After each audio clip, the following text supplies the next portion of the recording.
Okay विद्यार्थी मित्रों, હવે આપણે સ્વાધ્યાય દાખલા નંબર 8મો જોઈએ।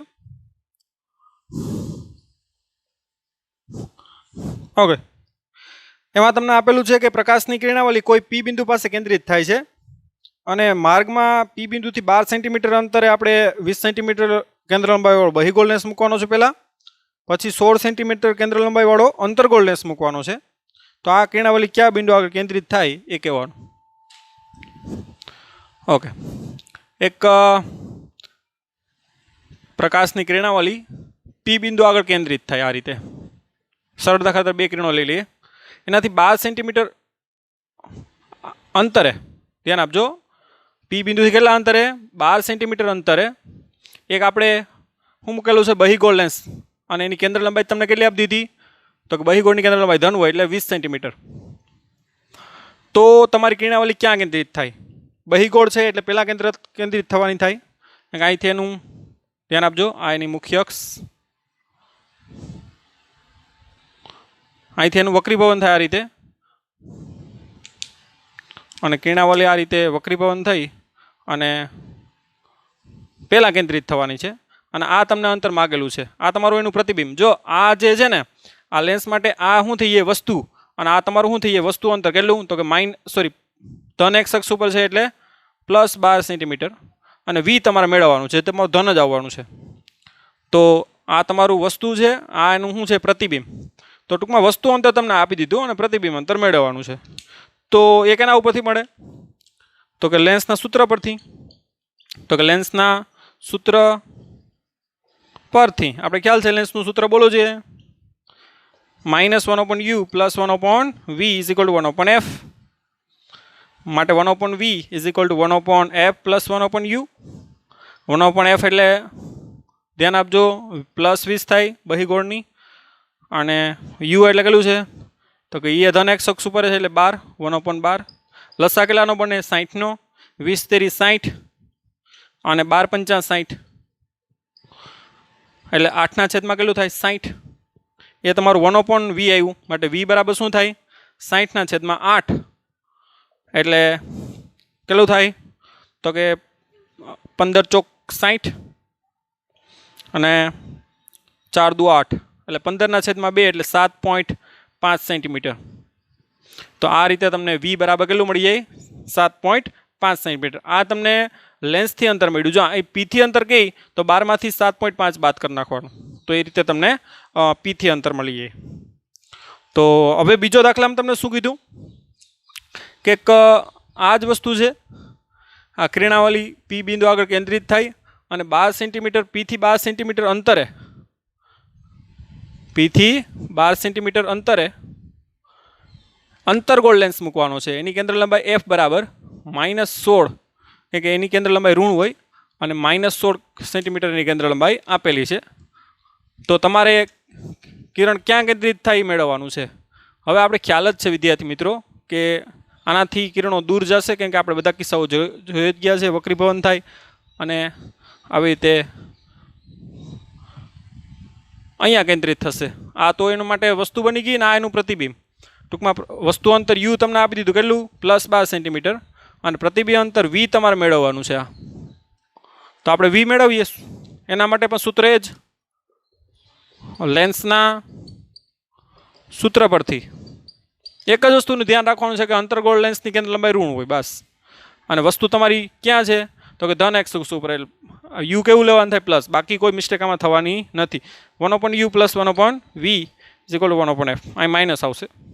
1/v = શું થાય 1/f + 1/u। 1/f એટલે -1/16 પ્લસ u કેટલું છે તો કે 1/12। લસા કેટલો બને 12 ચોક 48 અને 16 તેરી 48 એટલે અહીં 4 લખું 4/48 -3/48 16 તેરી 48 એટલે 4માંથી 3 જાય તો 1/48। એ તો 1/v આવ્યું માટે v બરાબર કેટલું થાય 48 સેન્ટીમીટર। આવી રીતે તમારી જે પ્રતિબિંબ છે કેન્દ્રિત થવાનું છે, ક્યાં કેન્દ્રિત થવાનું 48 સેન્ટીમીટર આગળ કેન્દ્રિત થશે। તો આ રીતે આરામથી આ બંને દાખલા ગણી શકો. ધ્યાન માત્ર એટલું રાખવાનું છે કે બહિર્ગોળ લેન્સની કેન્દ્રબાહ્ય ધન હોય, અંતર્ગોળ લેન્સની કેન્દ્રબાહ્ય ઋણ હોય. શા માટે આપણે કીધેલું જ છે. અને વસ્તુ તમારી ક્યાં છે તો કે ધન x અક્ષ ઉપર, એટલે એ ધન લેવાનું થાય. આ બાજુ વસ્તુ નથી, ધ્યાન આપજો. તો હવે આપણે આગળના દાખલા તરફ આગળ વધીએ. સ્વાધ્યાયનો દાખલા નંબર 9 જોઈએ. હવે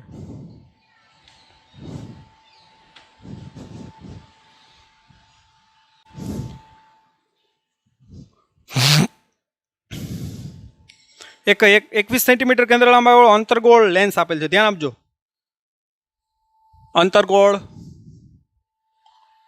લેન્સ આપેલ વિગતમાં લખજો. અંતર્ગોળ લેન્સ આપેલ છે અને એની કેન્દ્ર લંબાઈ કેટલી આપેલ છે તો કે 21 સેન્ટીમીટર. ડાયરેક્ટ માઇનસ સંજ્ઞા લઈ શકો, કેમ કે અંતર્ગોળ લેન્સની કેન્દ્ર લંબાઈ કેવી હોય? ઋણ.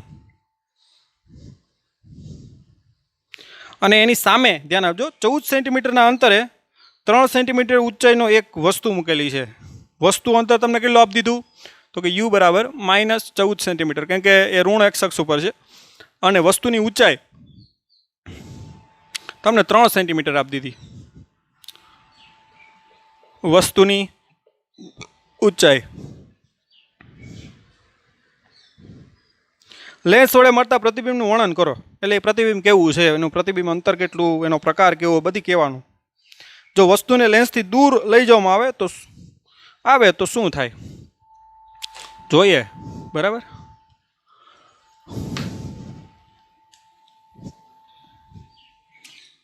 અહીં ધ્યાન આપજો, અંતર્ગોળ લેન્સ છે.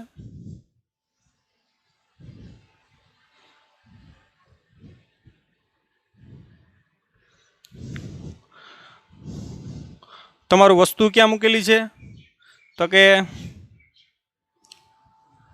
આનું F21 છે. એટલે તમારું ઓપ્ટિકલ કેન્દ્ર O કહી દો. O અને F ની વચ્ચે મૂકેલ છે, કેમ કે 14 છે ને. આ તમારી વસ્તુ છે. એનું પ્રતિબિંબ ક્યાં મળે એ આપણે પહેલાં જોઈએ. તો લેન્સના સૂત્ર ઉપરથી એનું પ્રતિબિંબ અંતર મળી જાય. લેન્સના સૂત્ર પરથી આપણે ખ્યાલ છે, લેન્સનું સૂત્ર -1/-1/u + 1/v = 1/f. એટલે 1/v = 1/f + 1/u. f કેટલું છે તો કે માઇનસ. શા માટે? કારણ કે કયો લેન્સ છે? અંતર્ગોળ લેન્સ. એટલે -1/21 -1/14. એટલે 1/v = 21 નો લસા બને, એટલે -1/21 માઇનસ આ કેટલા વડે ગુણવા પડે તો કે ના સોરી 14. લસા બનશે 14 × 1 = 42 અને 14 × 42. તો અહીંયા ગુણવા પડશે તમારે 2 વડે. 2/42 માઇનસ 3/42. ઓકે. તો કેટલું થાય? -5/42. માટે v બરાબર કેટલો આવશે? -42/5. એટલે 42/5 કરો કેલ્સી વડે. 42/5 = -8.4 સેન્ટીમીટર. તો તમારું પ્રતિબિંબ ક્યાં મળ્યું તો કે આ બાજુ જ, કેમ કે પ્રતિબિંબ મળશે એ કેવું મળશે? આભાસી મળશે. તમારે આકૃતિ દોરવી હોય તો આપણે આકૃતિ દોરેલ જ છે. સમાંતર કિરણ પાસ કરો, અહીંથી વક્રીભવન થઈ અને આમ જાય, પાછળ એને લંબાવવાનું થાય આ રીતે. અને એક કિરણ અહીંથી આમ જાઓ તો એ સીધું જાય, પાછળ લંબાવો તો અહીંયા એનું પ્રતિબિંબ મળે. તો આ જે તમારું પ્રતિબિંબ અંતર v મળ્યું એ કેટલું મળ્યું? 8 પોઈન્ટ. આ તમારું કેટલું છે? 14. અને આ કેટલું મળ્યું તમને? 8.4. એટલે આ જે પ્રતિબિંબ મળે ને એ તમને કેવું મળે તો કે આભાસી, કેમ કે વાસ્તવિક પ્રતિબિંબ તો જમણી બાજુ હોય ને. તો આ બાજુ જે માઇનસ જ મળ્યું ને, કેમ કે u પણ માઇનસ અને v પણ માઇનસ, એનો મતલબ કે આ બાજુ મળ્યું. અને આકૃતિ પરથી પણ ખ્યાલ આવી જાય તમને. એટલે એ રીતે પ્રતિબિંબ તમારું કેવું છે તેનો પ્રકાર કીધો ને, તો કેવું છે તમારું? આભાસી. અને હજી તમને મોટવણી ઉપરથી પણ ખ્યાલ આવ્યો વધારે. કેમ ખ્યાલ છે કે લેન્સ માટે મોટવણી v/u થાય, પ્લસ અરીસા માટે -v/u. લેન્સ માટે શું આવે? +v/u. એટલે v એટલે કેટલું છે આપણું? -8.4 અને યુ કેટલું છે 14, 14 - 14 છે ને, એટલે 8.4 ડિવાઈડ બાય 14 એટલે 0.6. એક કરતાં નાનું આવ્યું એનો મતલબ કે પ્રતિબિંબ કેવું છે વસ્તુ કરતાં નાનું, જે આકૃતિમાં પણ જોઈ શકો તમે. અને બંને ઊંચાઈ ધન વાય એક્સ ઉપર થાય એટલે ધન ભાંગ્યા ધન એટલે કેવું આવે મોટાવણી એની ધન આવે એટલે પ્રતિબિંબ કેવું છે ચત્તુ, મોટાવણી ધન. એના ઉપરથી ખ્યાલ આવી જાય કે પ્રતિબિંબનો પ્રકાર. એમાં આપણે લખી શકીએ કે પ્રતિબિંબ ચત્તુ છે પહેલાં તો, કે મોટાવણી ધન છે. મોટાવણી એક કરતાં નાની છે એટલે પ્રતિબિંબ વસ્તુ કરતાં નાનું થાય એટલે પ્રતિબિંબ વસ્તુ કરતાં કેવું થાય નાનું થશે. મોટાવણી 1 હોય તો પ્રતિબિંબ જેવડું, 1 કરતાં મોટી હોય તો વસ્તુ કરતાં મોટું, અને મોટાવણી 1 કરતાં નાની છે ને 0.6 એટલે વસ્તુ કરતાં પ્રતિબિંબ કેવું થાય નાનું, ચત્તુ અને કેવું થાય આભાસી. કે મોટાવણી ધન છે એના ઉપરથી ખ્યાલ આવીએ કે પ્રતિબિંબ કેવું છે આભાસી. એટલે એ તમને લેન્સમાં જ દેખાશે, પડદા ઉપર તમે એને ઝીલી શકશો નહીં. તો આ રીતે તમે બધી વસ્તુ મેળવી શકો. હવે તમને એમાં બીજો ક્વેશ્ચન પણ પૂછેલો છે. શું પૂછેલો છે કે જો લેન્સને વસ્તુને લેન્સથી દૂર લઈ જવામાં આવે તો શું થાય. તો જેમ જેમ આને દૂર લઈ જાઓ એમ તમારું વી પણ વધતું જાય આ સૂત્ર ઉપરથી, કેમ કે માઇનસ માઇનસ બેને માઇનસ જ છે એટલે 1/vની કિંમત વધતી જ જા. તો જેમ જેમ તમે આ વી વધારશો એમ તમારું આ પણ વધશે. અને જો તમારું યુ બરાબર ઇન્ફાઇનાઇટ થઈ જાય માઇનસ ઇન્ફાઇનાઇટ, તો આ સૂત્ર ઉપરથી તમે ધ્યાન આપો, આ સૂત્ર ઉપરથી જો યુ તમારું ઇન્ફાઇનાઇટ થઈ જાય તો આ 14 છે એની જગ્યાએ શું આવે ઇન્ફાઇનાઇટ આવશે એટલે 1/∞ 0. તો વી બરાબર કેટલું થઈ જાય તમારું એફ.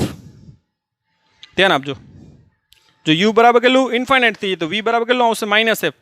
એટલે જેમ તમે આ વસ્તુને લેન્સથી દૂર ખસેડતા જાઓ એમ પ્રતિબિંબ કોના તરફ આવતું જાય એફ તરફ આવતું જાય. ધ્યાન આપજો, પ્રતિબિંબ કઈ તરફ આવતું જાય એફ તરફ. તો તમારે લખવાનું છે કે જેમ વસ્તુને લેન્સથી દૂર લેતા જાઓ એમ પ્રતિબિંબ કઈ તરફ આવતું જાય એફ ઉપર, અને પછી એ એફને ક્રોસ કરવાનું છે નહીં. એટલે લાસ્ટ તમે યુ બરાબર ઇન્ફાઇનાઇટ એનાથી તો વધારે હોવાનું નથી, અનંત અંતર એ છેલ્લી કન્ડિશન. તો વસ્તુને તમે લેન્સથી અનંત અંતર મૂકી દો તો પ્રતિબિંબ તમારું ક્યાં રચાવાનું છે તો કે એફ ઉપર, જે તમે સમજી શકો. તો આ રીતે એફને પછી એ ક્રોસ કરવાનું નથી. તો હવે નેક્સ્ટ આપણે દાખલો છે સ્વાધ્યાયનો દાખલો નંબર 10. ફટાફટ ઉતારો આને.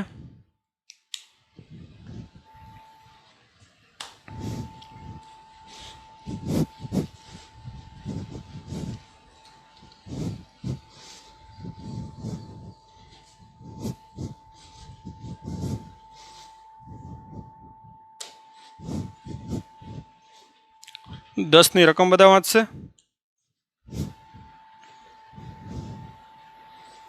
30 સેન્ટીમીટર કેન્દ્ર લંબાઈનું એક બહિગોળ લેન્સ છે વિદ્યાર્થી મિત્રો, અને 20 સેન્ટીમીટર કેન્દ્ર લંબાઈવાળો અંતરગોળ સાથે સંપર્કમાં છે.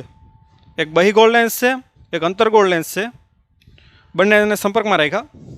તો આ સંયોજનની સમતુલ્ય કેન્દ્ર લંબાઈ કેટલી, આપણે સૂત્ર ઓલરેડી મેળવેલું જ છે. અને સંયોજનનું તંત્ર અભિસારી જેને આપણે બહિગોળ કહીએ અને અપસારી છે એ આપણે કહેવાનું છે. લેન્સની જાડાઈ આપણે અવગણવાની છે. ઓકે, બે લેન્સ આપી દીધા. બહિગોળ લેન્સ એની કેન્દ્ર લંબાઈ F1 કહી દો, એ આપી દીધી 30 સેન્ટીમીટર. બહિગોળ છે ને એ કિરણોને ભેગા કરે એટલે અભિસારી કહેવાય. અંતરગોળ લેન્સ છે ને કિરણોને છૂટા પાડે એટલે અપસારી લેન્સ પણ બોલાય. આને શું બોલાય બહિગોળ લેન્સને અભિસારી લેન્સ પણ બોલાય. અંતરગોળ લેન્સ એની કેન્દ્ર લંબાઈ F2 તમને કેટલી આપી દીધી 20 સેન્ટીમીટર, એ કિરણોને છૂટા પાડે એટલે અપસારી લેન્સ પણ બોલાય. અને આ બંનેનું શું કરી દીધું સંયોજન, અને એની કેન્દ્ર લંબાઈ આપણે F મેળવવાની છે. સંયોજનની કેન્દ્ર લંબાઈ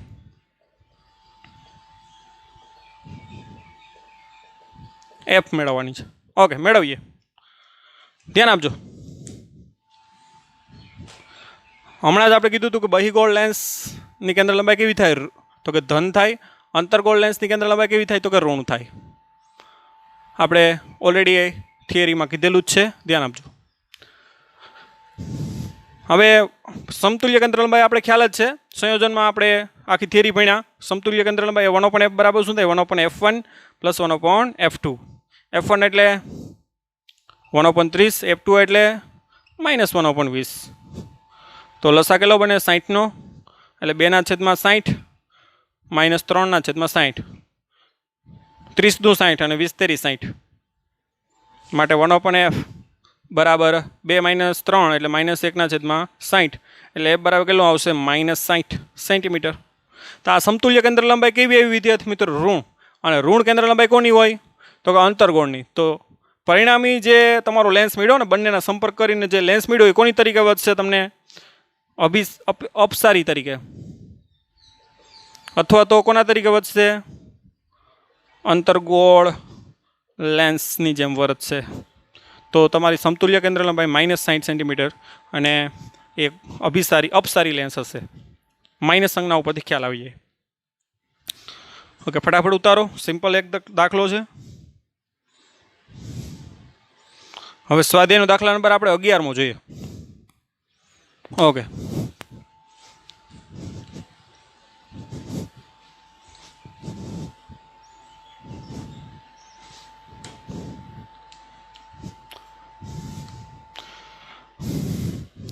ઓકે વિદ્યાર્થી મિત્રો, હવે જમી લે વિદ્યાર્થી મિત્રો. ભૂખ લાગી છે, હું પણ માણસ જ છું, તો તમે પણ જમી લ્યો, હું પણ જમી લઉં, અને પછી આપણે સ્વાધ્યાયનો 11 તરફ આગળ વધીએ. Okay, bye bye, take care.